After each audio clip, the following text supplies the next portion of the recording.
Welcome to Sacred Harmony, where alliance living meets purposeful leadership. And success is not measured just by outcomes, but by sustainability. I'm your host, Anya, and today's conversation is about high performance without burnout, how to build momentum, clarity, and confidence while staying grounded and whole. My guest today is Rob Trax, a high performance coach, keynote speaker, and creator of the Prime Performance Process. Rob works with driven entrepreneurs and leaders who feel stuck, stretched, or inconsistent, helping them rebuild momentum and lead with clarity and confidence. Through his six principles of sustainable success, resilience, intentionality, clarity, optimization, social support, and opportunity creation, Rob bridges the gap between motivation and mastery, turning self awareness into practical strategy. This conversation is for anyone who wants to grow without losing themselves in the process. So let's begin. Welcome to the show, Rob. It's such an honor to have you. Oh, Anna, thank you so much for having me. I'm excited to be here. hmm Rob, many high achievers look successful on the outside but feel stagnant or exhausted internally. From your experience, what usually causes this disconnect? Yeah, this disconnect happens to a lot of high performers and even not even necessarily high performers, just everyday people who are going through life, who are trying to achieve more and who are set out and chasing down different goals.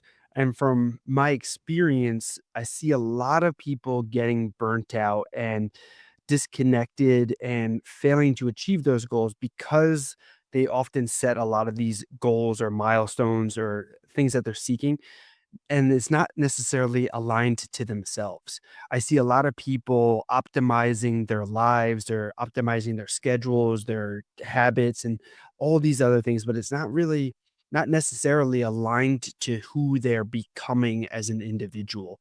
So they oftentimes inheriting a lot of their goals that they're trying to achieve, whether that's through performance metrics in the workplace or expectations from society on how their personal lives should be or where they should be at a certain point in their lives, whether that's in a romantic relationship with a family or even just where they're at personally. I think the misalignment between the true self and what they're truly trying to become creates this disconnect. Mm-hmm. Absolutely. And how can someone recognize the difference between healthy pressure and unsustainable performance? Yeah, how do they balance that? There's a lot of different ways. I think the best approach that I've seen in recent years is really to gain clarity and awareness on yourself as an individual. So where are you feeling overwhelmed? Is it the different stressors and challenges that you're accepting and taking on in the professional setting? Is it different things at home? Is it the maybe it's a low amount of energy and maybe your motivation and discipline is kind of lacking, or maybe you're unclear on who it is that you're trying to become so that you are constantly chasing this other version that's been inherited upon yourself. So the balance really comes from starting with where you're at currently, then identifying who you're trying to become or who you want to become next, and then bridging that gap between your current self and the future version of yourself. And that bridging looks different for everybody. So somebody who's struggling and isolated and feeling really lonely, they might need to spend more time developing their social skills, which incorporates the social influence and support building. Whereas somebody else might be living a very chaotic life and they might have everything kind of in place for what they're trying to do, but maybe their systems and processes in both their personal and professional lives is so out of whack that they can't seem to gain any traction on the things that they're doing. So they often find themselves repeating a lot of the same things on the day in and day out, where if they were to spend a little bit of time designating on improvements or efficiency improvements, they might see a bigger or quicker bridging of that gap. Does that make sense? Yes, and that distinction feels critical because ambition itself isn't the problem, it's how we carry it over time. Yeah, so true because a lot of the times we are ambitious and we are driven and we want to do well and we set these targets for ourselves, but oftentimes they're not perfectly aligned or they're a little bit off and it's close to what we're trying to do, but it might not be exactly dialed in.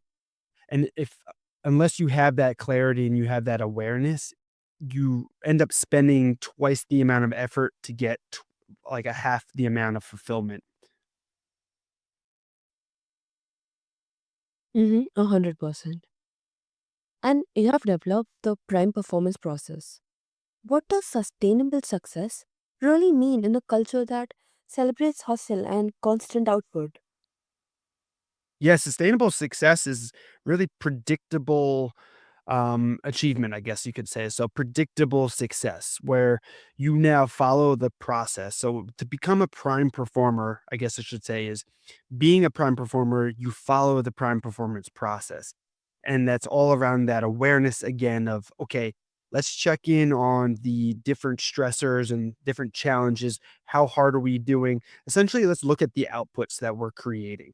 What is the outputs that we're doing and how well are we handling the capacity for that work? Then we want to look at our inputs. Are we fueling ourselves with the right food and also the right kind of digital nutrition as well? Do we have good positive sources of influence and education and inspiration to help us moving forward? Then ultimately, are we also clear on where we're going? Are we moving from point A to point B in a smooth and efficient pattern? And do we also have the strong system of team around us? And if not, do we have the skills to really create influence and create the change and develop the opportunities to make lasting impact in life?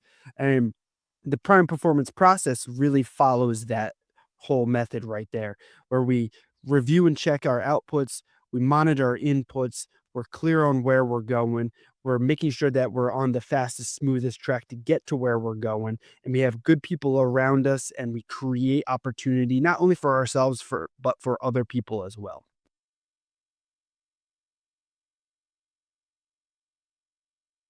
Yes, totally. And which of your six principles do people tend to overlook the most and why? Yeah, that's a very great question because a lot of people overlook different principles. So some people are a little bit different than others, but for the most part, what I see is the social component. So principle number 5, and that's about building the social support, but then also the skills to influence. Because if you lack the skills to influence others, you most likely lack the skills to influence yourself. And if you can't influence yourself, it makes it very difficult to create change within your own life. So developing the strong skill set to influence yourself and then to influence others for good helps you create a strong network of individuals around you so that you have a strong team that helps move you forward and closer to your goals. There's a lot of times where especially in entrepreneurship and as you get higher up into the higher performance kind of realm, it becomes way more robotic and objective, and we lose that human component to ourselves. And communication is the first to go because miscommunication is actually the baseline. So anytime you have a conversation or you're trying to sell somebody or you're trying to ask for help with someone, if you can't communicate clearly, you have to almost expect miscommunication to occur, and that only slows down the process if it doesn't stop it in its entirety. So I think the ability to communicate and influence yourself and others really is often overlooked because we feel like we're in control of ourselves, but reality is that we are impacted by so much of our environment, our friends, our internal thoughts, and all these other things really impact the decisions that we make on a day to day basis that creates the reality that we live.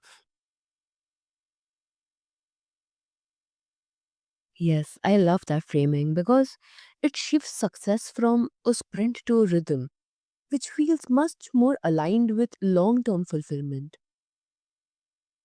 Yeah, that's so true. And then that long-term fulfillment is really becomes the fuel for continued sustainable success, right? Because the more momentum and excitement and motivation that you generate from the success, it pours it into a new bucket of momentum that just creates this waterfall reaction of achievement and growth and progress. And that's really what we're looking for.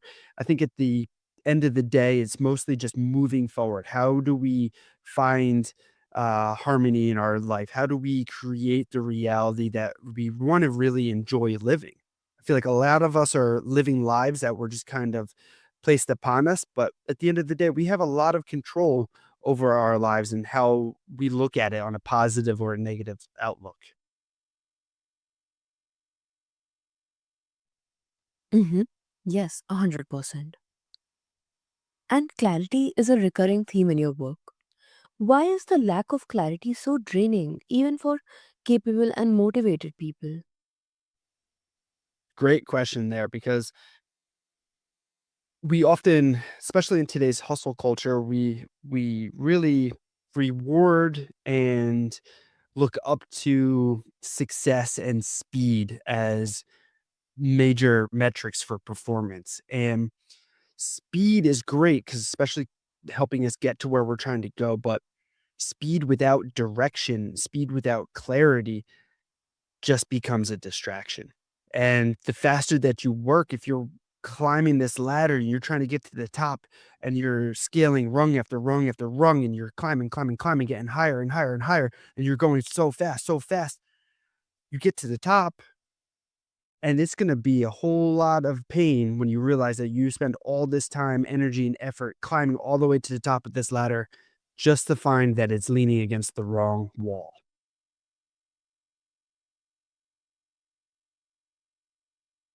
Mm-hmm. Yeah, makes sense. And what's one practical way someone can regain clarity when everything feels urgent?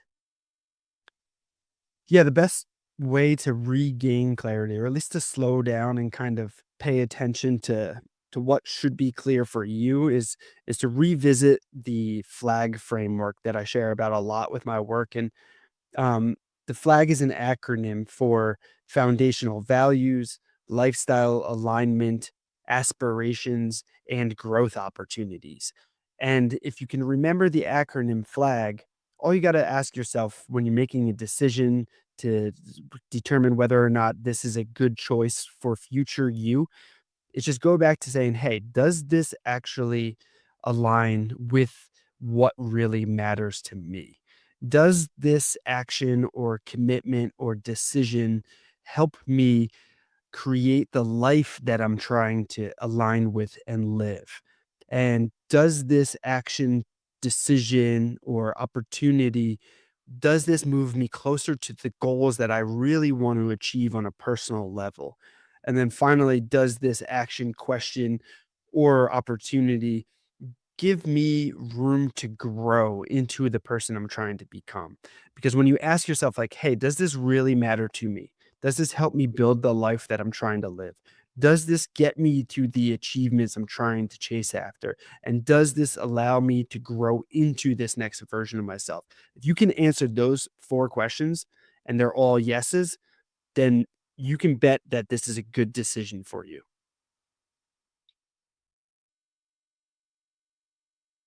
That's powerful because clarity isn't about doing more, it's about knowing what actually matters.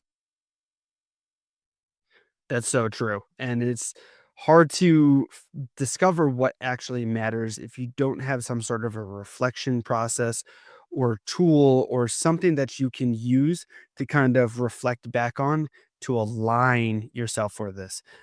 So that's why it's important to have a system in place for you to check on the different decisions and reflect on the different events that have happened in your life. I recommend everybody doing it on a monthly basis, but if you can't commit to at least once a month to reflect on how you've been doing over the previous weeks, then it's important to at least do it on a quarterly or half the year. Finding some kind of systematic routine where you can reflect back on the time period before or from the last time of reflection so you can course correct. Because if you have quicker, more systematic course corrections, you stay the course much better and it helps you get from point A to point B with a much faster and safe rate.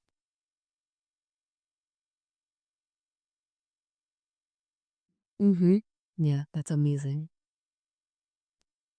And burnout often isn't just physical, it's emotional and psychological. How do resilience and optimization work together to prevent burnout rather than just recover from it? Yeah, optimizing and increasing efficiency going forward helps to smooth out the entire process. Because if you're constantly chasing to get to that point B and it's an uphill battle every single day, it's gonna expedite the process to getting to that burnout faster than ever can be. So if you can smooth things out and if you can develop systems to kind of increase efficiency, it allows you to reduce some of the cognitive, emotional, and psychological stressors on you. Whenever I talk about increasing optimization, I always recommend that my clients go at their own pace. And that might sound funny because you're like, oh, well, if we're here to optimize, how do we go faster? But if you go at your own pace, again, I'm a big acronym person. So if you remember PACE, it'll help you increase your speed and efficiency. And the first letter P stands for prioritize and plan. So, whatever the project that you're working on, being able to prioritize the biggest tasks, the most important things, and plan them accordingly so that there's time to get them done, it'll increase your odds of moving the needle forward at a faster rate. The second letter is A, and that stands for automate and delegate. So once you have an idea of the important tasks and when you need to do those, you can identify the least important tasks and hopefully you can automate them either with the use of software, AI, or you can delegate it to another team member or a virtual assistant or somebody else who might be able to help you and reduce some of that so you can spend more time on the bigger and more important tasks. Then we move to the third letter, which is C, and this is for cutting distractions. So, eliminating habits or distractions in your everyday life so that you may be able to focus better on those more important tasks, again, to help move the needle going forward. And then the final letter is E, and that stands for evaluate and adjust. So after again on your time period when it's time to check in and reflect again, this is a good opportunity for you to realize like, hey, what went well, what didn't go so well, what needs improvement, and what do I need to continue doing to make sure that I'm as efficient as possible with what I'm doing so I can avoid that burnout period.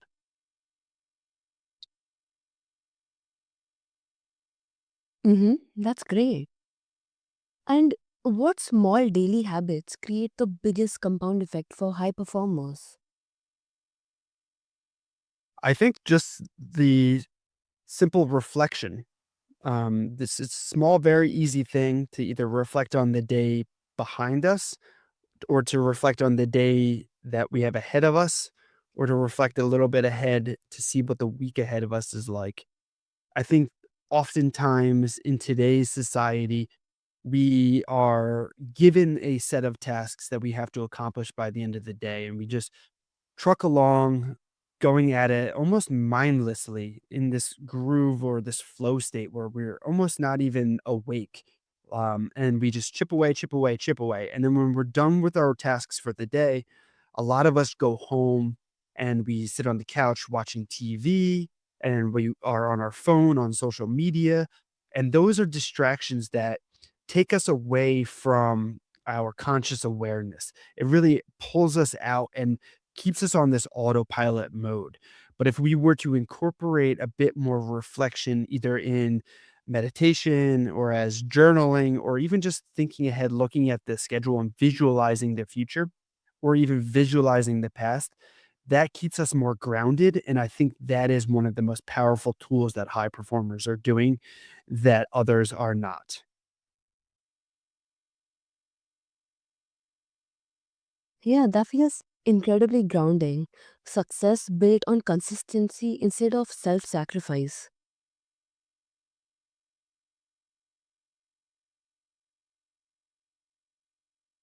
And you emphasize social support and opportunity creation, two principles people often underestimate. So, why are these essential for peak performance? Yeah. We are incredible humans, or we're incredible animals, us humans. And we can accomplish a lot, and we can accomplish a lot of great things too on our own. But if we really want to create something excellent, we really want to go beyond good and past great into something extraordinary, we can't do it alone. You need to be able to, like I was saying earlier, influence yourself and influence others. And you need to have a strong support system around you to kind of make sure that you're on track and moving forward. Anything great always accomplishes a team. There's an old saying that it takes a village to raise a family, and it's so true in every other aspect of life too. So whether you're starting a business or trying to hit new milestones on at your job, it takes a team to really create something amazing. And when you start to create and build and generate new opportunity for yourself, if you can shift it from yourself and into others and start to create new opportunities for other people, then it just multiplies exponentially on how quickly you can grow and achieve new things. And that's why a lot of high performers overlook that, because we get stuck in this lone wolf strategy where we're like, I can do this on my own. I don't need anybody's help. And although that'll help you get to a certain spot or milestone, it's going to significantly slow you down and hold you back and limit you from really achieving what you potentially could. That's why I think high achievers and prime performers out there today are not only leveraging their networks, their support systems, the people around them to help themselves make more money, but they also create more opportunity for others. So going back to what we were saying before about optimizing and making things more efficient, as soon as you know when what is most important for you to work on, you can create new opportunities by hiring other people to work on other things that aren't as important for you to handle, but are still crucial to your business or the project that you're working on. And that is leveraging networks and building and creating opportunity for others. And that impact just multiplies. Mm-hmm. Yeah, definitely. And how can leaders create environments, personally or professionally, that support growth instead of depletion? Yeah, I think really just having a system in place for more awareness and kind of checking in on how people are doing. I think a lot of individuals kind of are suffering in this depleted environments and situations because they don't feel safe enough to either speak up or share the troubles or issues that they're going through. So I think leaders creating a spot for themselves, first of all, to check in with themselves and saying, hey, how am I actually doing? How is this happening? Am I moving closer to the goal? And also providing that availability in that environment for others to kind of chime in and share the struggles that they're going through. There's nothing that hurts a business more than when someone struggles silently, but being able to kind of share and connect with others and openly communicate the issues and challenges going on at play allows for a safer environment for people to connect and work together instead of compartmentalize. Yeah, that reminder really lands because performance isn't a solo act, even when leadership can feel lonely. Yes, that's so true. So, listeners, before we close, here's a short alignment check you can try this week. Ask yourself, is the way I'm working today aligned with the life I'm trying to build? If the answer feels unclear, choose one small adjustment. space, priority, or support and commit to it for 7 days. Sustainable performance begins with intentional alignment. If today's conversation helped you rethink success in a healthier, more integrated way, consider sharing this episode with someone who's driven but running on empty. And if Sacred Harmony supports your growth, leaving a review helps these conversations reach leaders who are ready to succeed without burnout. True performance isn't about pushing harder, it's about aligning energy, intention, and action. Thank you for joining us. I'm Anya, and this has been Sacred Harmony. Lead with clarity, grow with integrity, and let harmony be your competitive advantage.